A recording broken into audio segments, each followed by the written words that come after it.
Tonight's going to be super fun. We are out of the nitty-gritty of tools. You know, it's all really important. It's really good exercise for your brain, but let's be honest. We're excited that we graduated. Yeah! We're going to do something else. But tonight, we're going to actually look at one last tool that we haven't talked about that is specific to the Gospels when you're studying the Gospels. So tonight, we're going to look at a Gospel story and really spend all night in the one story. So, and I'm going to show you some different angles and different perspectives that I use when I'm going to study or teach something and pass them on to you, okay? So, we're on Harmonizing the Gospels, whatever page that is for you. I don't have that, but that's okay. Okay, and that's the page that we're on. So, I'm going to switch over here really quick. Okay, so Harmonizing the Gospels is where we are at. Okay? You guys see that okay? All right, sweet. That is on page, what page is it? 55-ish. Uh-huh. Yeah, Harmonizing the Gospels. Okay, I have a question. Why is there 4 Gospels? Did you guys ever wonder that? Because we know that the Lord does not waste any ink. And if he repeats himself, that's for a reason. You know, these things that we talk about a lot. So why are there 4 accounts of the gospel stories? Do you guys know? Perspective, yes. What else? Yes? Okay, perspective. Different relationships. No. What about, okay, different, what kind of people? Okay, different authors, right? Different authors, that's right. Good, okay, so that is one puzzling thing that gets asked. You know, why is there 4 Gospels? So tonight I'm going to tell you why. Okay, I think of this, again, on Tuesday I said I got to come up with a better analogy, but I never did. So here you go. Think of a car accident. Really cheery. Okay, think of a car accident. That car accident happened one way, right? There's only one interpretation. The truth of that car accident had one interpretation, right? Something happened. But depending on who you ask, you can get different stories. They don't necessarily contradict. In fact, hopefully they don't. But they do help add different details into it. Like if you were the pedestrian that saw the car accident, or if you were the driver of the guy that got hit, or if you were the driver that hit somebody, or if you were the ambulance, or if you were the police, right? You would have a different perspective of the car accident. Same accident, one interpretation, but you have all these lenses that we're seeing it from different angles. Maybe somebody was up in a building and saw, right? You have all these angles. If you pull all those angles together, you now have a 360 view of the car accident. Does that make sense? So from the pedestrian, they have this one slice of perspective, and that's all they saw. But the guy on the other side of that pedestrian saw something, and this guy is this guy, and this guy, and the guy on the top. And now when you pull the stories together, you have this kind of 3D image of the car accident. And that's why police and detectives, they ask, what did you see? What did you see? What did you see? Because they're pulling this together, okay? That's what the Gospels does. So we're going to talk about that in a minute. So on the very front page of my 4 Gospels, I have this quick key written next to where it says Matthew. I have this quick key next to it because when I go to Matthew, I want to remember. And so I have this in my Bible also. But let me show you what this is. Okay, the book of Matthew. What is his audience? You guys don't have to know this. Just guess. Jewish Christians. The Jews. Okay, the Jewish ear is Matthew's audience. Okay? He portrays Jesus in a specific role. Every single gospel portrays Jesus a little bit differently in his role. And you're going to see that, okay? Matthew's role is that he is the king. His whole gospel is this defense that he is an heir to the royal throne because the Messiah had to come from the tribe of Judah, specifically from David's royal line. And so he's taking that perspective the whole time, that Jesus is king, okay? And the king is depicted as the lion of the tribe of Judah. Okay? So when you're in Matthew, you're looking at king, Jesus as king, to a Jewish ear where that would be important. Right? Jesus had to come from the tribe of Judah, so they're going to make the point. Now, if you're in Mark, what's Mark's audience? Gentile. That's right. That's a totally different group of people, isn't it? I mean, totally different. Okay? Gentiles. Mark's perspective of Jesus is as a servant. Okay? He's really heavy on healing, of Jesus' compassion, on his humanity. He's really feet in the dirt, and he's relating to people on a ground level. And that's Mark's perspective. And that is depicted as an ox, the beast of burden, right? A servant. Now, here's another freebie for you. Did you know that it's not actually Mark's account of Jesus? Mark's just the author. He's actually the pen name. He is actually writing down Peter's account of the gospel story, which makes it my favorite verse, the book of Mark. That is absolutely my favorite gospel because it is Peter's telling to Mark. So what happened is that Mark was actually not an original disciple, not this Mark, okay? But Mark was on missionary journeys with Peter. UPS, that's okay. It's fine. We're live, UPS is here. What was I saying? Peter. Okay, on the missionary journeys in Acts, Peter and Mark were together. So Peter would tell Mark about all of this, and Mark was the one that was writing it all down. And so that's who is on as the author, but it's actually Peter's first-hand account, which is really cool. So one thing that you want to look for in Mark, Peter is super honest about his failings, I can't talk, in the book of Mark. There are details about Peter in the book of Mark that only Peter would know. Yeah. So, we know that Peter fumbled and he bumbled all the time. Mark gives us most of those. So Peter, in his retelling of his redemption account, really with Jesus, he was super honest of, I once was blind and now I see. I once was like this and now I'm like that. And he was super honest about it. In fact, that one verse that we looked at with Tone where it says that Jesus turned and looked at Peter at the fire, that's in Mark. Okay, so that's kind of a freebie to look at when you're in the book of Mark. That makes me smile a lot. Okay, Luke. What was Luke? What was he by profession? Physician. A doctor, right? He's a doctor. So he's very cerebral again, I can't say it, in the way that he writes the book of Luke. He gives a lot of detail. He's just really a smart guy. Okay, who's he writing to? Is it Theophilus?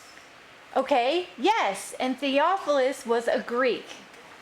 Okay, Theophilus, it says in Luke chapter 1, "Oh dear Theophilus, I am writing to you all this account." And then again in Acts it says, "Dear Philophilis." Falafels is on my mind. It's Greek, it's falafels, and I'm hungry. So that's his nickname.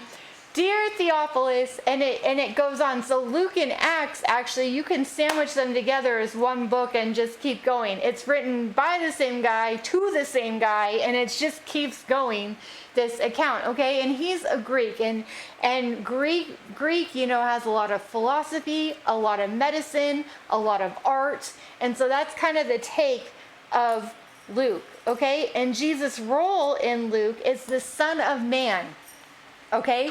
The Son of Man depicted as a man. So you're talking about the mystery of God becoming a man, but more than that, this Son of Man title, which is a huge deal, okay? So the Son of Man, big deal. You guys good so far? Okay, John's gospel is very different from the other three gospels, and maybe giving you this key will help you understand that. Who is John written to? Who's his audience? Unbelievers. Everybody. The world. Yeah, the world.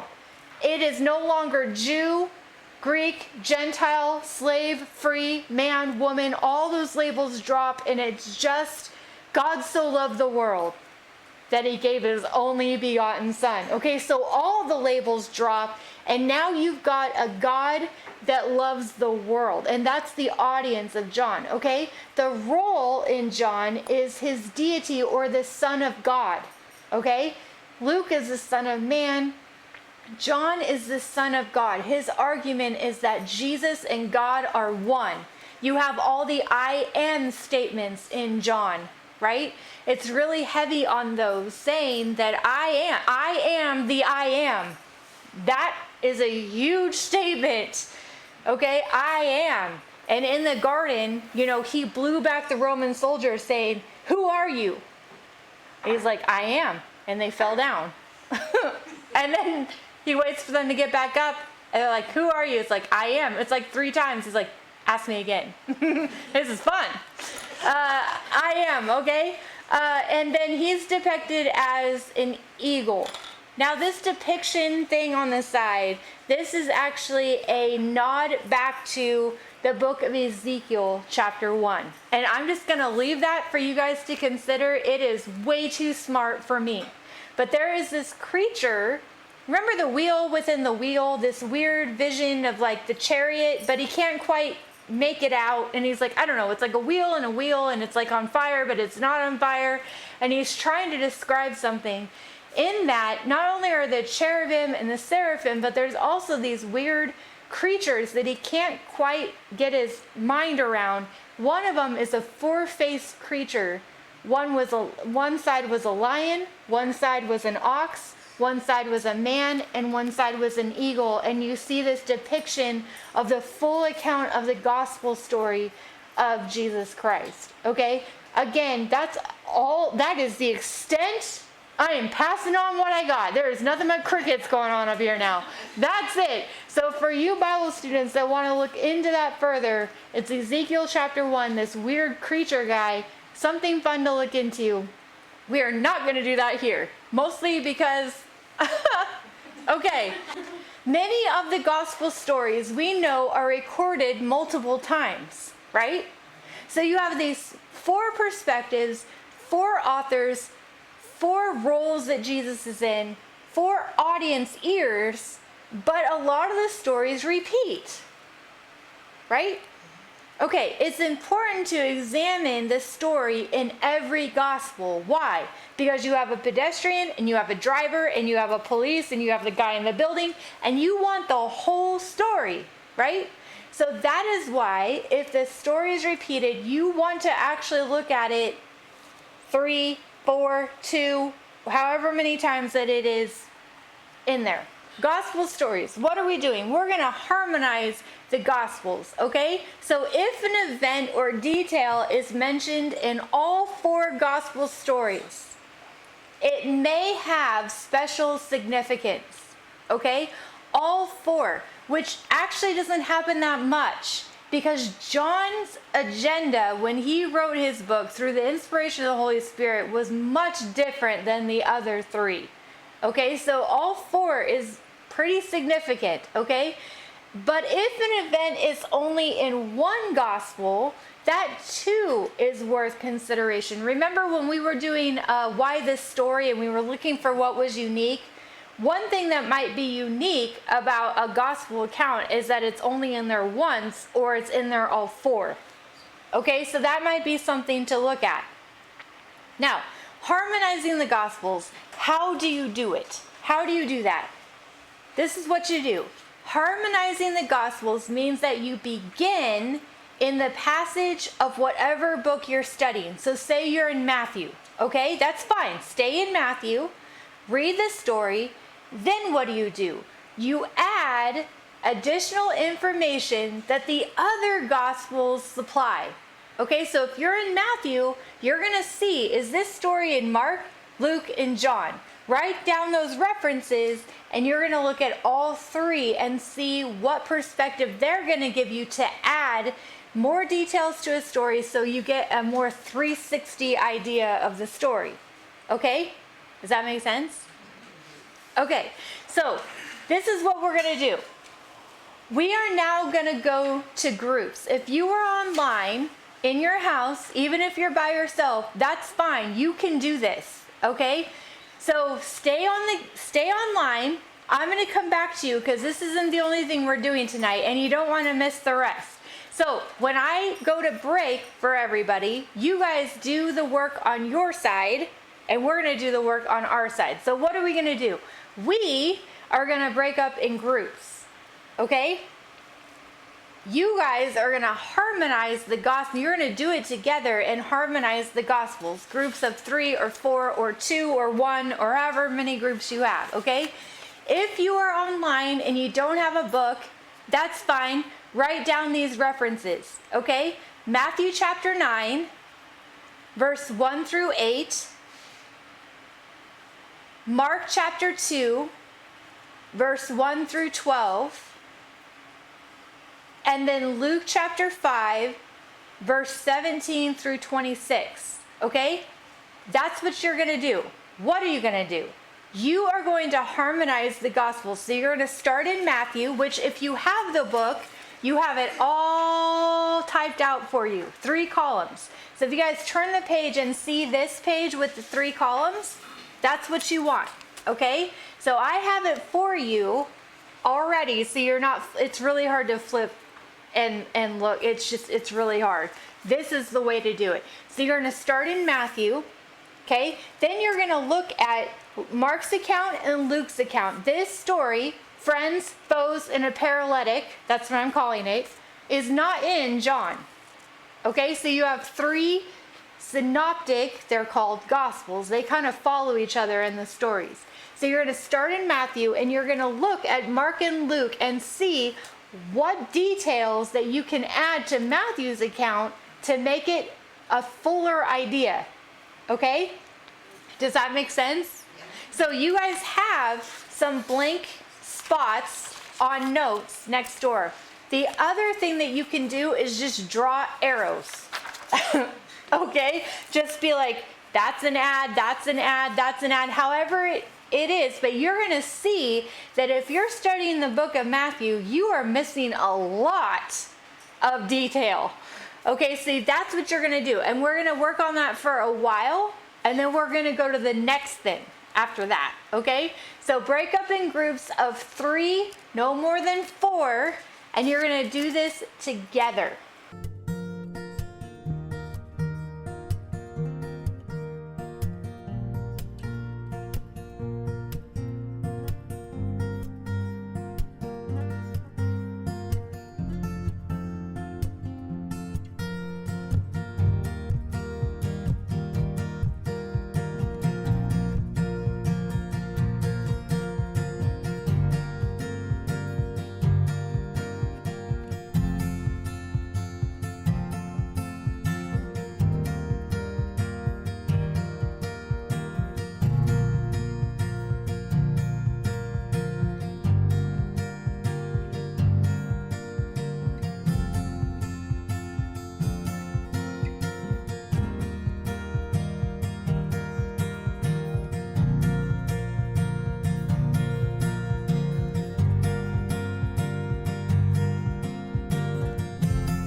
Okay, so tell me how that went. The harmonizing gospels. Interesting, right? It is. Okay, so you could see that if you were in the book of Matthew, you would be missing a lot of details, right? Huh?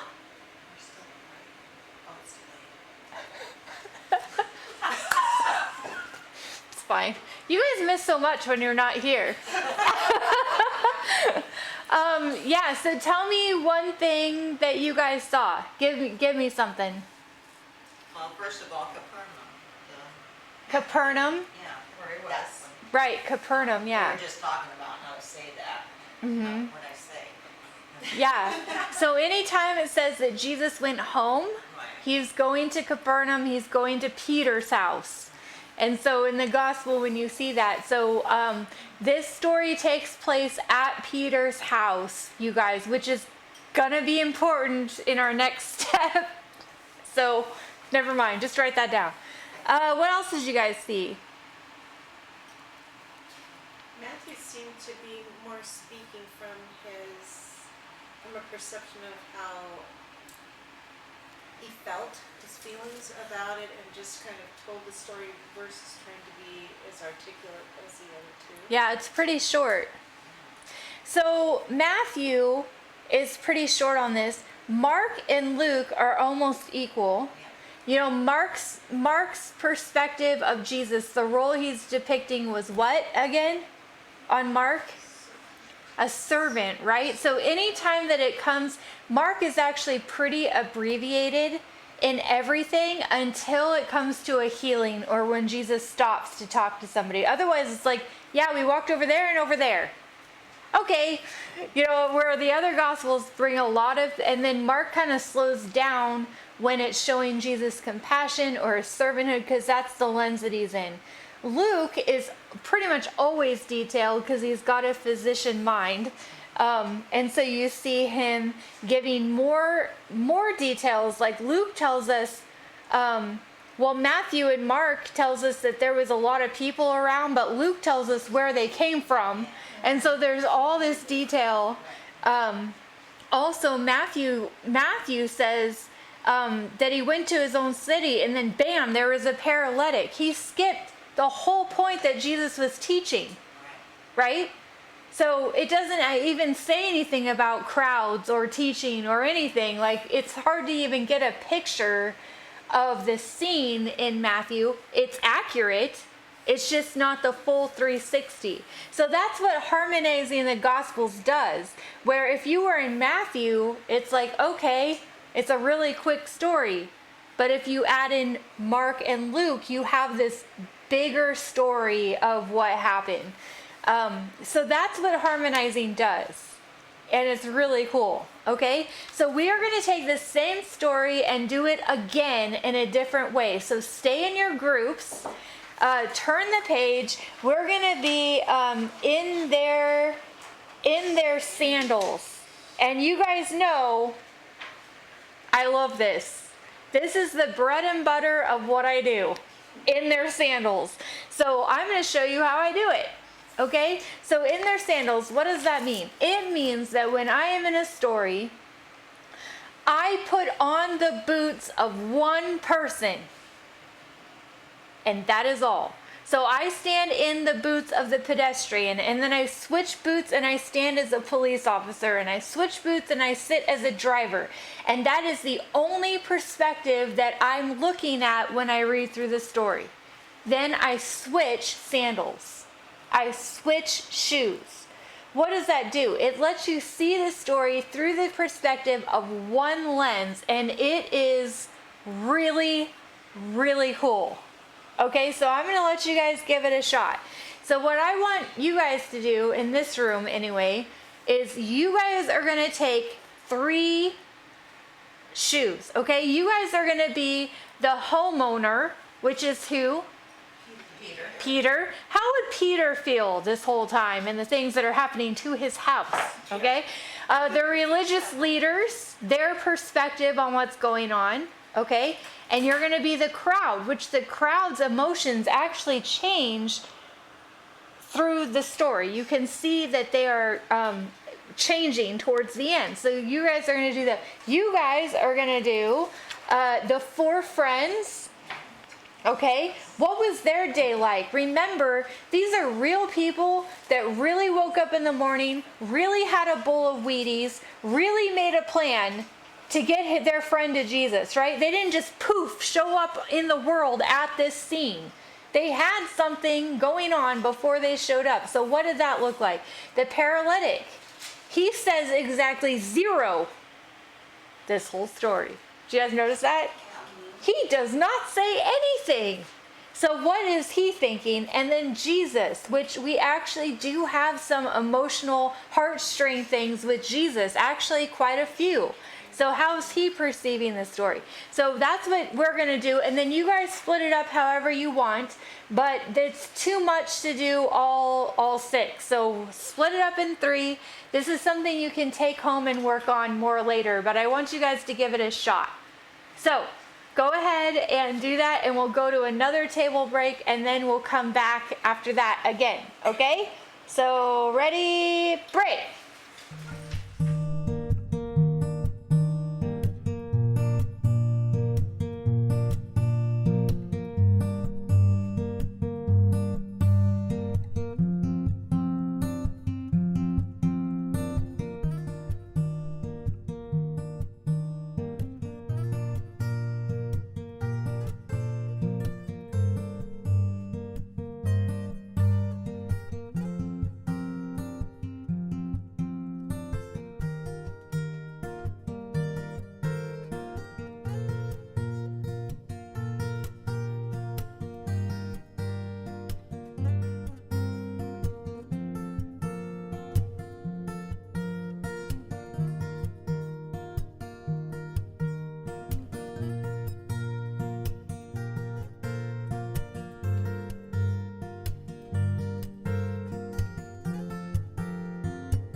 So this is an awesome tool, you guys, because you can go through the story 6 times, 6 different perspectives, and you can see how much time it takes when you're just in the one mindset. And then things start coming up, like applications based on different people's reactions, based on how they might feel, and then you're like, oh man, what if I'm a Pharisee? What if I'm a paralytic? What if I'm a friend? And then, so that's another tool that you can use when you are in story form, is in their sandals. So I'm going to show you one more thing in this story.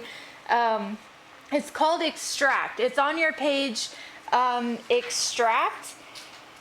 This doesn't always work, but it does for this one. So again, you try a tool and then it doesn't work, right?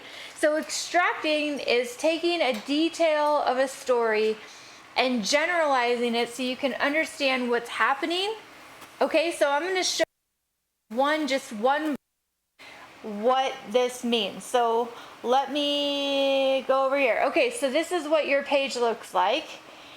So the first line, and I'm not sure even which book this is, Matthew, Mark, or Luke, but this is the verse. And they came, bringing to him a paralytic carried by 4 men. I think this might be Mark. Yeah. Okay, so they came. Who's the they? The friends, right? The friends. So I put next to it the friends. Okay? And they came bringing, right? Brought. What's the next line? To him, right? Who's the him? Jesus. So to Jesus. A paralytic carried by 4 men. A friend in need. Right? A paralytic, 4 men, which means the paralytic can do nothing on his own, right? So the friends, when you extract this, they came bringing to him a paralytic carried by 4 men. When you extract it and simplify it, you can say the friends brought to Jesus a friend in need. Okay? What do we call this? When you are bringing to Jesus a friend in need, what is that called?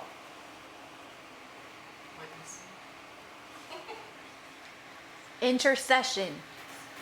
Right? When you are bringing somebody to Jesus on their behalf, it's called intercession. All that intercession is. Intercession means that you're praying on someone else's behalf. Prayer is when you're praying on your behalf. But intercession is specifically when you're praying for somebody. And we have the privilege of being able to do what the 4 friends did for the paralytic.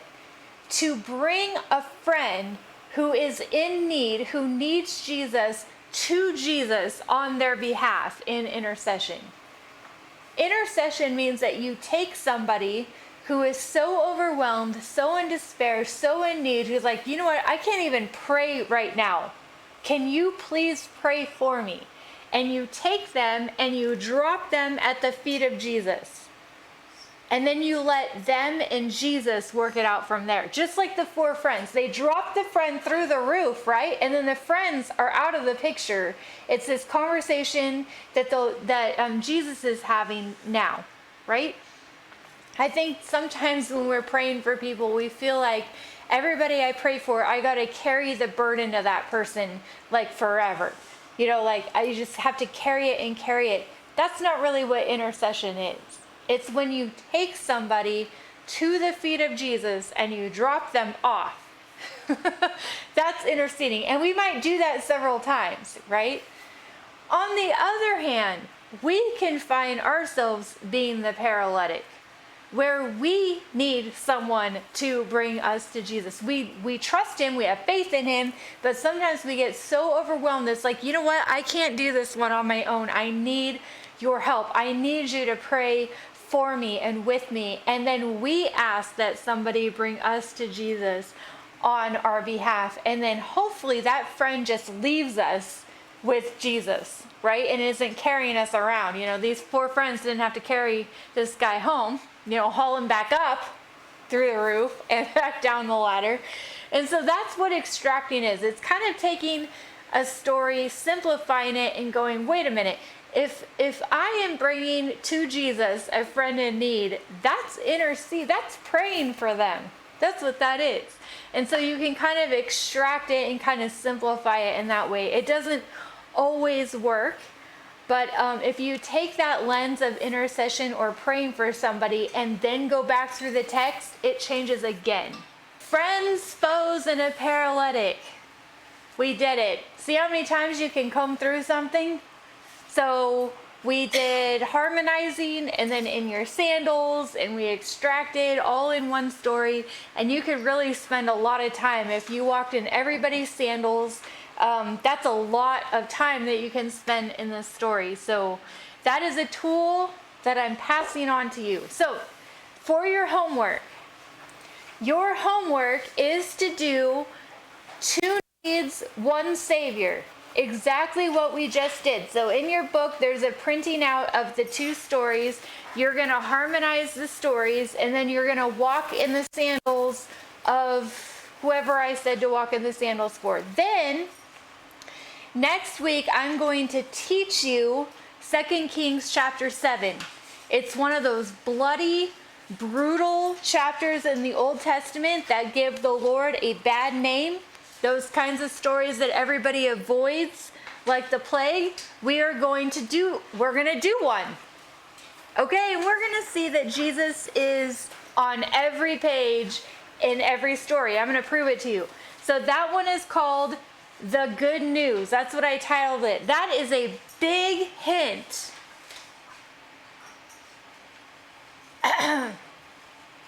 That's a big hint. The good news. We call that the gospel. Okay, that's what you're looking for. You're looking for the gospel in the middle of 2 Kings chapter 7. So remember, you're going to look at the text before and after. You're going to get the name of the book. You're going to get the author. You're going to get the audience. You're going to do all that work you did like we did in Ephesians, but you're going to do it in this story, and do as much as you can, okay? At least read it.